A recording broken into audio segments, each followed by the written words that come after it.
السلام علیکم ورحمۃ اللہ وبرکاتہ۔ ہمارے عزیز بھائیوں اور بہنوں، آج ہم پھر آپ لوگوں کی خدمت میں ایک نئی ٹاپک کے ساتھ نئی ویڈیو لے کر حاضر ہوئی ہوں۔ تو امید کرتی ہوں کہ ویڈیو پورا دیکھیے گا اور سمجھیے گا۔ تو آئیے چلتے ہیں اپنی ٹاپک کی اور آج کا ٹاپک ہے ربیع الاول کا جو مہینہ ہے، رحمتوں اور نور کا مہینہ ہے، یعنی اس کا پیغام دینے جا رہے ہیں۔ میرے پیارے بھائیوں اور بہنوں، ربیع الاول کا مہینہ وہ مہینہ ہے جب پوری کائنات خوشیوں سے جھوم اٹھی تھی۔ یہ وہی برکتوں والا مہینہ ہے جب ساری انسانیت کے لیے رحمت بن کر ہمارے پیارے نبی حضرت محمد صلی اللہ تعالیٰ علیہ وسلم اس دنیا میں تشریف لائے تھے۔ اس وقت کی سیاہ راتیں روشن ہو گئی، ظالموں کے دلوں میں بھی روشنی آ گئی، کعبے کے آس پاس رکھے ہوئے بت گر گئے اور پوری دنیا نے ایک نئی صبح دیکھی۔ مطلب یہ ایک شاعر کے طور پہ پیغام ہے۔ سوچئے اگر آج حضور صلی اللہ علیہ وسلم کی تعلیمات نہ ہوتی تو ہماری زندگی کیسی ہوتی، مطلب کتنی بیکار سی ہوتی، کیونکہ اس کے طریقے پہ ہم چلتے ہیں ہمیں ثواب ہوتا ہے، اور ان کا ایک بھی طریقہ خراب نہیں ہے، غلط نہیں ہے، سب کی سوچ کو بدلتا ہے، اچھی سے اچھی زندگی جینے کا پیغام دیتا ہے۔ تو حضور صلی اللہ علیہ وسلم کی پیدائش 12 ربیع الاول کی صبح پوری کائنات پر رحمت کا سایہ بن کے آئے تھے۔ مطلب 12 تاریخ کو ربیع الاول کے مہینہ میں صبح کو رحمت بن کر آئی تھی، بس اتنا سمجھ لیجیے۔ یہ دن ہمیں یاد دلاتا ہے کہ اصلی خوشی دنیا کی چیزوں میں نہیں بلکہ نبی کریم صلی اللہ تعالیٰ علیہ وسلم کے پیغام کو اپنانے میں ہے۔ نبی کریم صلی اللہ علیہ وسلم کی محبت کا اظہار اس مہینے میں کی ہے۔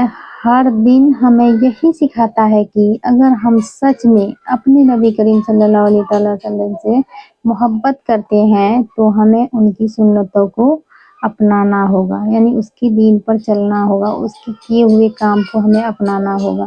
محبت صرف زبان سے نہیں بلکہ اپنے عمل سے کرنی ہوگی۔ مطلب یہ نہیں کہ ہمارے نبی ایسے تھے ویسے تھے، بہت اچھے تھے، تعریف تو کرنا ہے ہی، اس کے کیے ہوئے کام کو ہمیں کرنا ہے، اپنی زندگی میں عمل کرنا ہے۔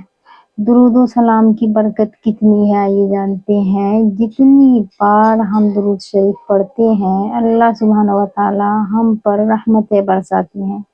اب بتائیے ایک بار درود شریف پڑھنے سے کتنا فائدہ ہے ہمیں، اور جتنا پڑھیں گے اتنا فائدہ ہوگا۔ تو ہمیں اپنی زندگی میں درود شریف کا عمل بھی کرنا بہت ضروری ہے۔ دل کی اداسی مٹاتی ہے اور برکتوں کے دروازے کھل جاتے ہیں۔ تو ہمیں یہ کام نہیں کریں گے تو کون کام کریں گے؟ بتائیے میرے دوست۔ ہمیں کوشش کرنا چاہیے کہ ہم درود شریف زیادہ سے زیادہ پڑھیں، غریبوں اور یتیموں کا سہارا بنیں۔ حضور صلی اللہ علیہ وسلم یتیم تھے، اس لیے اس مہینے میں خاص طور پر ہمیں یتیموں اور غریبوں کی مدد کرنی چاہیے، کیونکہ ان کے کیے ہوئے کام کو تو ہمیں کرنا ہی چاہیے، کیونکہ سنت ہے۔ اور ہمارے نبی کریم صلی اللہ تعالیٰ علیہ وسلم بھی یتیم تھے، تو اس مہینے میں کوشش کریں کہ خیال سے زیادہ یتیموں کی، غریبوں کی مدد کریں جتنا ہو سکے اپنے اوقات کے حساب سے۔ ان کی خوشی ہماری جنت کا دروازہ ہے، کیونکہ ان کی خوشی جو ہے ہماری جنت کا دروازہ ہے۔ گناہوں سے توبہ کیسے کریں؟ اب اس مہینے میں تو گناہ کا بھی توبہ کرنا بہت ضروری ہے، کیونکہ گناہ تو ہم لوگ بہت کر چکے ہیں۔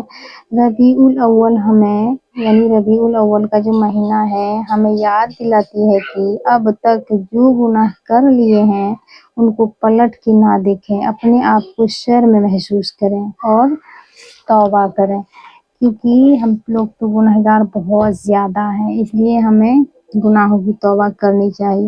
ہو سکتا ہے یہ ربیع الاول کی مہینہ ہماری زندگی کا آخری ہو، اور آئے یا نہ آئے اس سے پہلے کہ ہمارا موت آ جائے۔ اور پتہ ہے